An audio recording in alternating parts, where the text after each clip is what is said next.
Before we dive into any technical content, we are going to discuss some important items regarding interviews and whiteboard questions.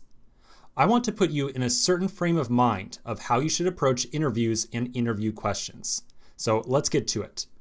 We'll start off by looking at a couple of different diagrams.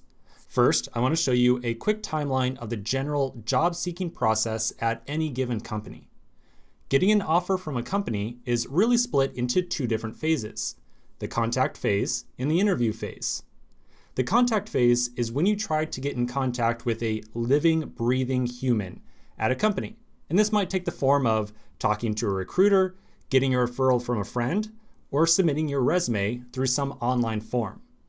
Now this part at the top isn't too bad. Right now there's a pretty good amount of demand for software engineers, and so after some amount of time of sending out your resume, talking to recruiters, eventually you will get through this phase.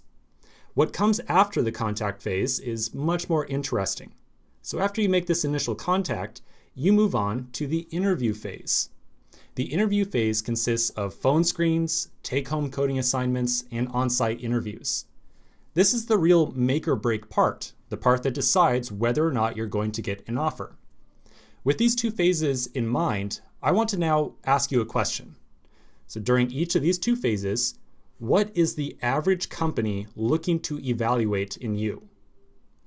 Well, I've got a couple thoughts about that. I think that the average company is evaluating a couple different qualities in you during each of these two phases. So during the initial contact phase, the company kind of wants to get a general idea of who you are. So what work experience do you have? Do you have any interesting side projects?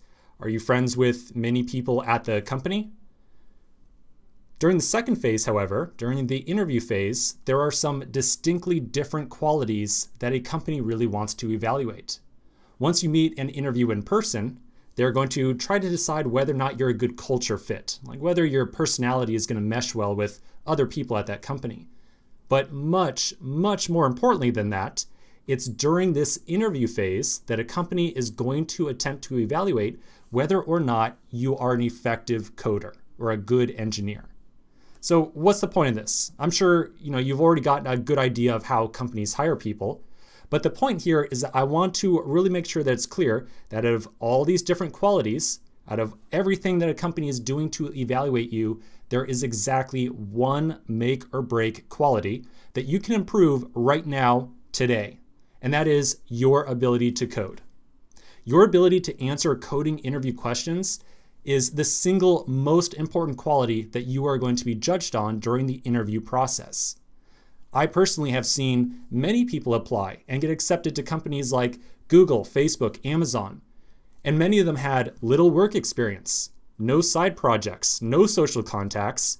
They might not be the nicest person in the world, maybe they didn't have the best culture fit, but they could code and they could answer whiteboard questions effectively. And that is going to override every other quality during the interview process. So the big takeaway here is that just by being here in this course, watching this video right now, you're making a great move because you are on the path to improving one of the most critical and easily improvable areas for getting a great job. Now, I hope that doesn't sound like too much of a marketing statement on my part, but really, I want you to understand that there's nothing that gives you bang for your buck in the job seeking world like being good at coding interviews. So with all this in mind, let's continue in the next section and start to break down exactly how you can get better at coding questions.